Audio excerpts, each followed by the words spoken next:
Okay, how do we make sure that we get things done? Once we have our goals set, how do we make sure that that actually happens? Well, we have to find the intermediate things that we have to do and put those into practice. And what does this require? Willpower. One of the great examples in sports that I like to look at is Steph Curry. Steph Curry decided to be the best shooter in the NBA. And he really brought a new aspect to the game, because before there were a few three-point shooters. But now, if you're going to play at that level, you pretty much have to sink the basket from far out. Why? Because Steph Curry, he does that.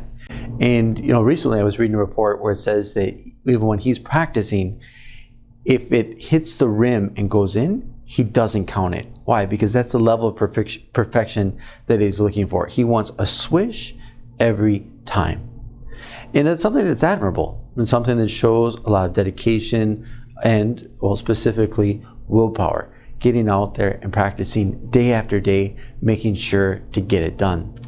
We can look at this in our own lives, and the principle, the habit that I want to talk about today is first things first. The last habit 2, is begin with the end in mind, which is about that personal leadership. But now we're speaking about personal management, where I have to see, what do I have to do in order to achieve my goals, right? I want to think of myself as a writer. Well, that means that every day I need to be dedicating time to that. And I can look at the end of my day, I can look over how I've lived my day. And if I haven't spent a good chunk of time, dedicated to the craft, well, I'm probably not going to get where I want to with that craft. Or I want to be a runner. And so that means that every day I'm doing something to make myself a better runner. It might not always be running, but something's going to happen.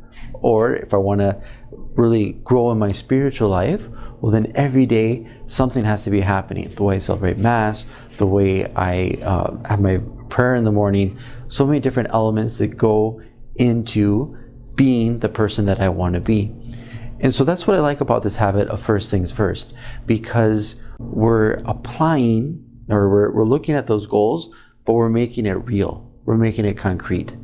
And this is the point. Last time we talked a little bit about personal mission statement, which is part of habit 2. But now in habit 3, we can really look at that weekly planning. So if we look at our roles and goals, well, then we carve out chunks of time throughout the week to make sure that we're hitting those major goals that are going to make the biggest impact in our lives and take us the direction we want to go. We can look at Christ, Christ coming to the world, and his big goal was to die on the cross. But there were a lot of intermediate steps that he had to make sure he was taking in order to achieve the goal of dying on the cross for the salvation of all of us. And one of those steps was finding the disciples, right? And training them and living with them, spending time with them, so that they would be able to spread the message even long after he was gone.